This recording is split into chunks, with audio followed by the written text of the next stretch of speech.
Oh my god, I can't fold my legs here. Hi everyone, and welcome to this video. It's gonna be hopefully a short video in which I'm gonna talk about positive affirmations and a little bit on how they work. Because I want to explain that just doing positive affirmations is not gonna work. It's not some kind of magic.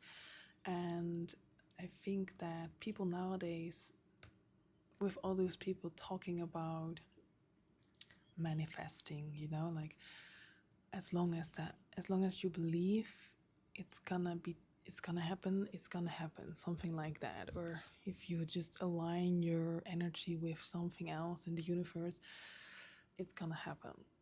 And I do not believe that. I do not believe that as long as you just wishfully think something will happen, that it will actually happen.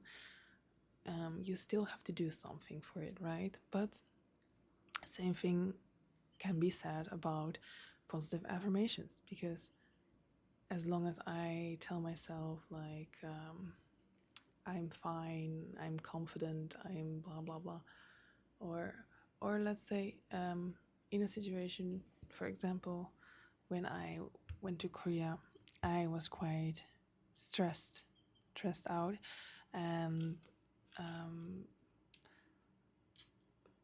I don't know how I can explain this well, but for example, if I have to go to the bank to open an account, I feel pretty stressed, very, how can I say, anxious, maybe, in a way. It doesn't help if you are in that state of mind, right? It doesn't help if you feel stressed, if you feel anxious, if you just keep your mind in that mindset, because it's only gonna make things worse. Because the reason that I might be scared to go to the bank is that I think like, oh my god, what if I don't know what to say, what if they are speaking in Korean and I cannot understand everything, then I'm gonna kind of like stress out. Because what if I don't understand that? They might think I'm stupid, or I might do things that are not was what I'm not supposed to, because I just didn't understand what I was supposed to be doing. So a lot of those patterns, like thought patterns, they just keep going in your mind, right? And they kind of lower your confidence in a way, because like I said before, what you tell yourself that is true is gonna be ultimately what your brain believes to be true, even though it might not be true, right?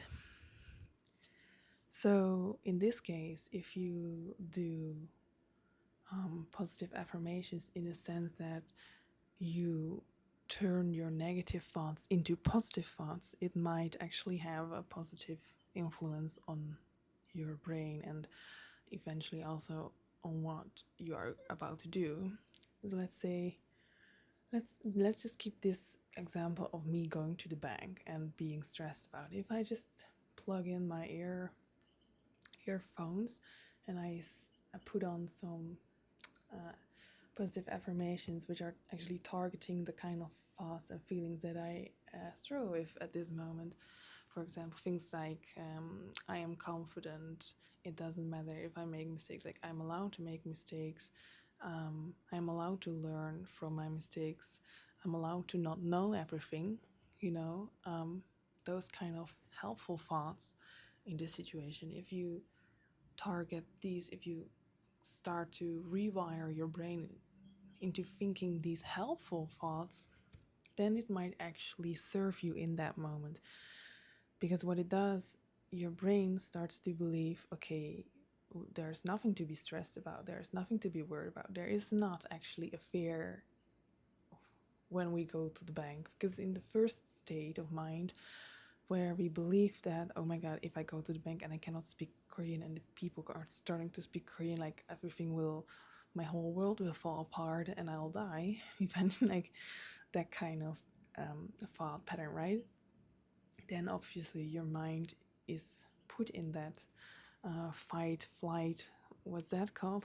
Fight, flight, fearful state of mind, and it's basically in stress mode, is shutting down and fighting the threat that is about to come, which might not always work, because if your fight, flight, fright, if I don't know what the three things are, if your reaction is to freeze, then you're not gonna be able to function in that situation, right? But if you are able to get yourself out of that stressful situation, or at least out of that stressful mind situation, if you can make your mind believe that you are being safe, even if you go to that situation, that there is nothing to fear, that there is not going to be a threat, that you are going to walk out of that bank alive, even though maybe you did not speak Korean greatly, or maybe you did not understand everything, or maybe now they think you're stupid. Well, it doesn't matter, because as long as you believe that, oh my god, and as long as you can believe or make your brain believe that that is not a threat to you anymore, then your brain will also not be in fight, flight, freeze mode. It will not be stressed. You will feel less stressed because it will also affect your body, right? Your heartbeat will slow down. You'll just relax more, and in that relaxed state, your brain can actually function. So what will happen is that in that situation, maybe if you are stressed, you get a blackout, right? Or because of some pressure, you get a blackout, or you cannot function on your peak. But if you're relaxed and you're like, okay, nothing, whatever, it doesn't matter, then your brain will also be able to function better, and to maybe even you will maybe even surprise yourself in what you can do when you feel confident and relaxed, right? Um, so same thing applies to things like self-confidence. Self-confidence also, I think, comes from this idea where we believe that we are safe no matter what, right? If we believe that something will happen if we are not A, B, or C, um, then we get very self-conscious, and we kind of get stressed for going out in public, and we are like constantly thinking like, oh my god, what if people see me and think A, B, or C about me, that is not good for me. Oh my god, okay, I'm so sorry. Why is it okay?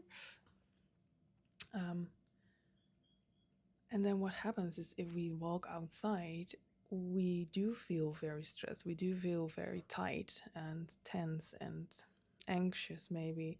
And in that state of mind, we cannot function properly, or at least not perfectly or efficiently. I cannot say, I don't know what to say, but not at our best, right? So if you then enter in some kind of social situation where you are very anxious, in, oh my god, now I have to do something good, you are not able to do that because you're in such pressure that obviously it's gonna be very awkward. Like, not obviously, but even if it's not that awkward, you're still gonna think afterwards like, oh my god, that was so awkward. You just don't help yourself with that. But when you can believe that no matter what happens when you're outside on the street, it doesn't matter, it doesn't affect you, you are safe, whatever, you will feel more relaxed, and you also are more open or able to be yourself, and handle a situation like, more naturally, and it will be less awkward, and I don't know, you will be more confident, and with confidence a lot of things can be done. Because maybe you have been asking yourself this question too, but why are those people maybe in your classroom, maybe in your work floor, that do not necessarily have the knowledge on a certain topic, or that do not have the degree that was said to be needed to get in that position? Why do they come in those positions? Like, why did this guy in class that did not prepare his presentation get a higher grade than me, who did a lot of preparation? Why did he get a better grade even though he was talking bullshit? Because he did it with confidence. And as long as you put confidence into the mix, people are going to believe you. People are going to be like, oh my God, yes, you're amazing, right? So, with certain presidents in this world, it's the same thing. Maybe they do not have the knowledge. Maybe they are not even competent enough to be president, right? Maybe they don't come from the right background, or they don't have the right, they don't have, how can I say, a heart for the people. But because they can tell lies with such confidence, with such, I don't know, poise, I don't know if it's that a word, but if you are just, you're standing there and you're saying like this and this and this happened and it's their fault, and you're very confident in it, people will start to believe you. So that's what I say, like, confidence can help you achieve the goal that you actually want. So the thing with positive affirmations is not that it will actually make things happen, it will allow you to make it happen. Um, and so, in my opinion, positive affirmations and what's that other thing called? Manifestations are totally different things. Because manifestations are more concrete. I feel like they are more like thinking as in like, I am rich, I am deserving of a lot of money or whatever. Yeah, you can believe that. You can make yourself believe that you are rich and you have a lot of money. But honestly, that is not going to change anything. Because I can believe that I'm rich, but if I open my bank account, it's not going to be more money, right? So I feel manifestations are a little bit, how can I say? I wouldn't suggest anyone to do them. Like, it is good to have a goal to work to, right? It is good to just know what you're working for. Like, I want to be rich. Okay, so now you've set a goal for yourself, and then you have to do something about it. Like, you cannot just sit there and say, I am rich, I am rich, I am rich, and one day you actually are rich. No, we're not wizards, right? We cannot do that. We're not gods. But with positive affirmations, it is more tackling a problem. It's tackling something that is mental, right? A mental problem that blocks us in our daily life. Um, Actually, oh wait, it's gonna what? Why is this happening? Actually, if you've been to therapy and you are probably familiar with cognitive behavioral therapy, and I don't know what this is called in English, but you have this scheme where you have like the thought, the feeling, um, the action, and then the thought and another feeling, and like it's going like that. You I think you describe like what happened, what did I think, what did I feel, and what did I do, and then it's kind of like going like that, and then somewhere in that circle you have to change something, and mostly you have to change your thought. So how are you going to change your thought? Using positive affirmation. Changing your thoughts is actually the way you change your behavior. It's just what they do in therapy, okay? So you can do it yourself. You don't have to pay a lot of money to do that. I mean, if you want to talk to someone, okay, I will not stop you. I just have opinions on therapy, which I will not share here because it doesn't matter. But the thing is, I think that you can do a lot of things yourself, and positive affirmations should not be confused with these, what's that called, manifestations, and like getting in the same wavelength as whatever you want to do. Because that's not it. I was talking about pain in the other videos, right? Pain is a manifestation of your mental things, and not doesn't have to be, right? There's physical pain, mental pain. So if there's mental pain, if you are in discomfort because you are stressed, basically, it is because you are stressed. It is because you think you're in danger in some way. And when you're in danger, you're probably not gonna do the thing that feels dangerous to you. So, but if you really want to do that thing, then either you have to go through the discomfort, or you have to change your perceiving the way you perceive that thing that you have to do. You have to make it safe in order to be able to go through it. So, that being said, do you know the book The Artist's Way of Julia Cameron? I've been talking about it before, like maybe in all of my videos so far, but it's because I always talk about the morning pages, which is one of the practices mentioned, like the first practice actually mentioned in that book. But I don't want to talk about the morning pages right now. I want to talk about uh, The Artist's Way, the book itself and what it's about, because it's a book that was written by Julia Cameron to help people find or re-find their inner creative source, so to say. So what happens if you are not able to create something? You, what we call, you suffer from an art block, or if you cannot write something, you suffer from a writer's block. I'm not sure if there are any more kind of blocks, but I think art block is like the most general term for it, right? And I think everyone has, how can I say, felt and like has, how can I say, had an art block before. And why does an art block, why does it happen? Because we are, because there is some sort of pressure, there is some sort of fear coming together with our creative needs. So let's say I want to draw something and I want it to be perfect. Somewhere along the way, I have told myself that if I draw something, it has to be perfect in one go and it has to be liked by everyone. If I gonna sit down and I'm like, I want to draw something, but it needs to be perfect and I am not sure if I can make it perfect, then that is gonna be a lot of pressure to do something right, and it is gonna be blocking me, right? Because with that fear and everything comes stress and the threat, and a threat, fear, everything. Just the brain starts to believe that, okay, drawing this thing, we're actually starting to draw this thing, is not safe for me because, oh, there's a big chance that I'm not going to be able to make it perfect in one go, and what then, you know?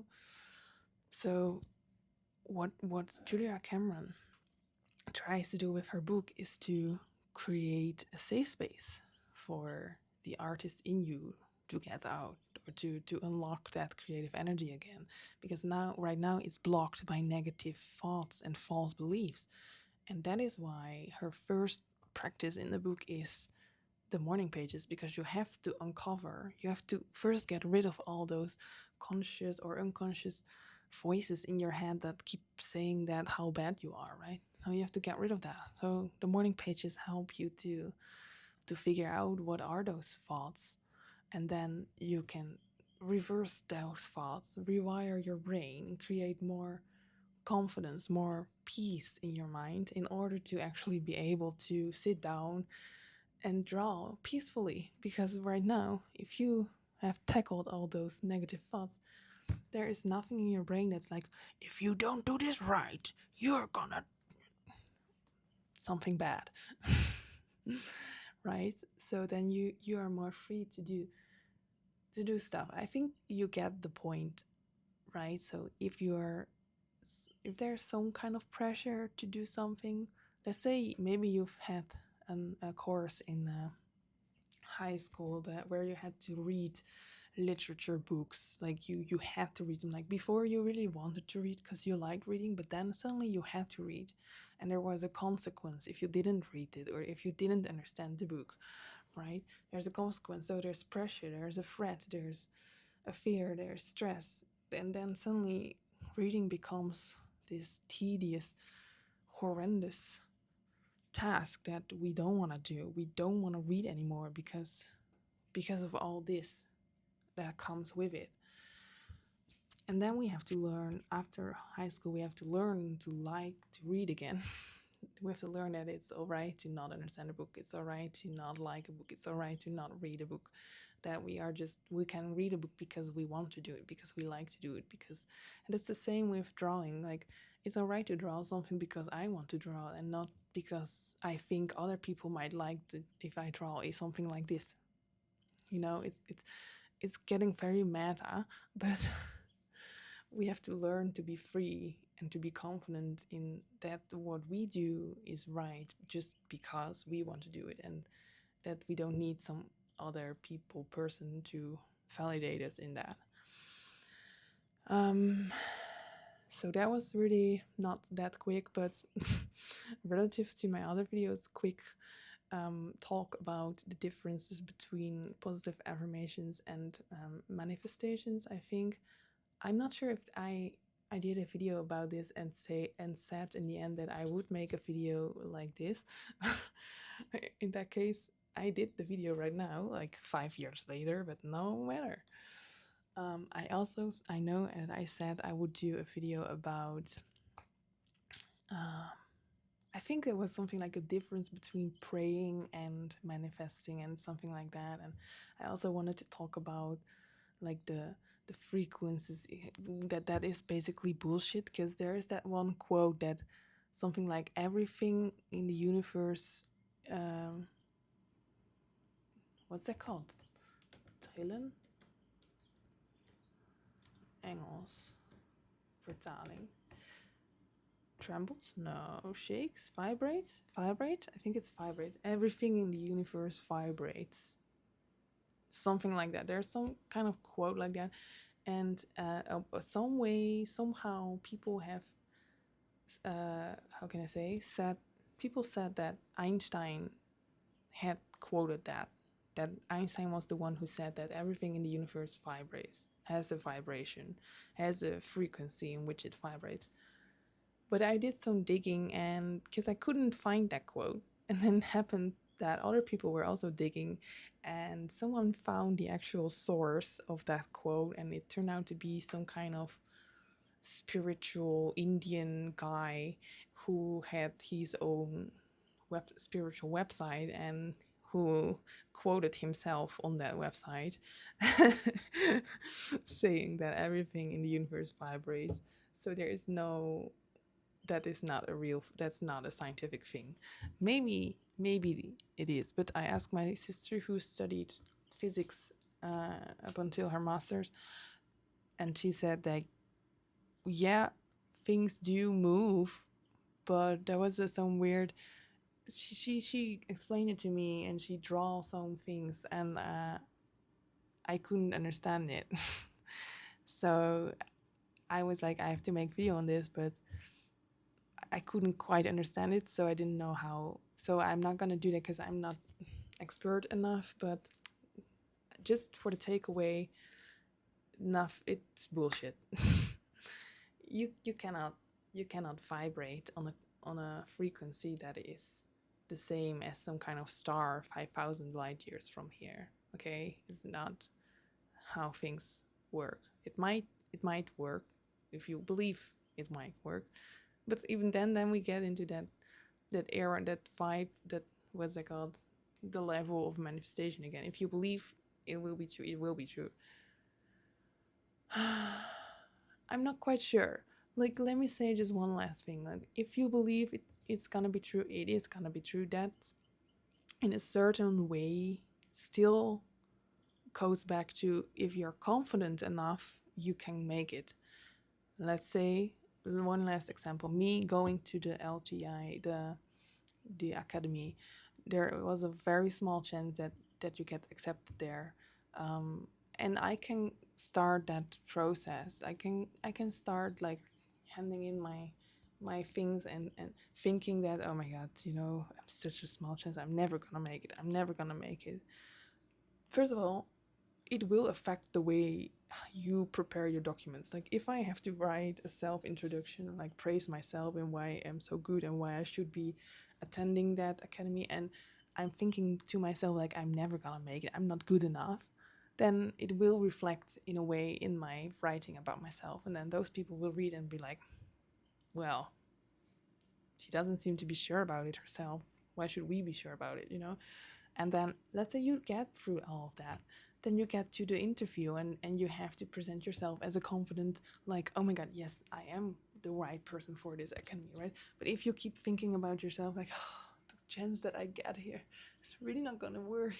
I'm so bad. I can't even speak Korean.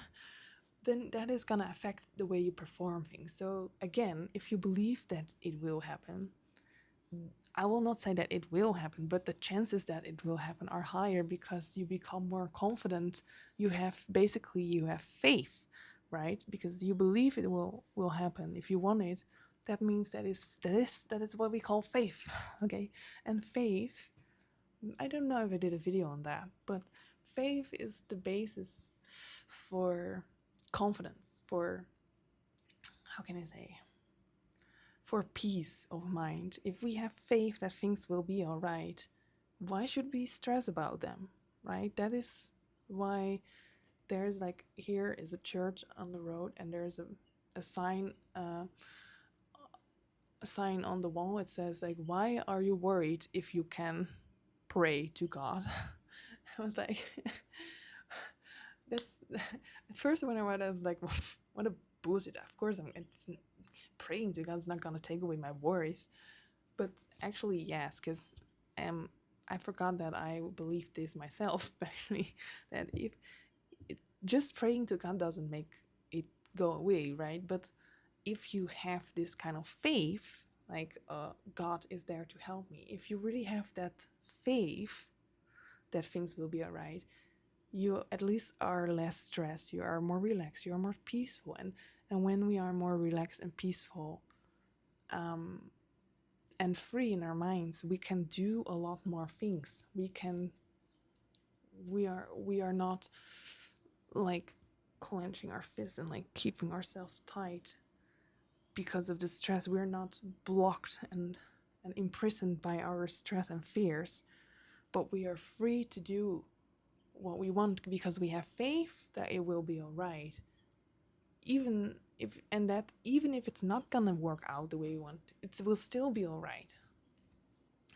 So that is also why people are like, go with the flow. Have faith that whatever happens to you is the right thing that was supposed to happen to you, right? Because then, again, we don't have to be stressed. Like, if I want something to happen, if I did not get accepted to the academy, even though I wanted to, if I have faith that whatever happens to me is the right thing to happen to me, and it happens for a reason, then I can more easily process that loss. Like, okay, I wanted it, but apparently it just wasn't meant for me. And that's all right, because something else is meant for me, and I have faith that that is the right thing for me. So that doesn't mean that that's something, yeah, how can I say? It's not that because I was thinking that it happened, right? But it is more a way of resilience. Like, okay, we have faith that things go well, and even if they don't go to plan, that it still will be all right, right? So that was everything I wanted to say today. Yeah, so I'm gonna stop real quick because then within 40 minutes, that's quite. Yeah, I have nothing more to say, actually. So bye.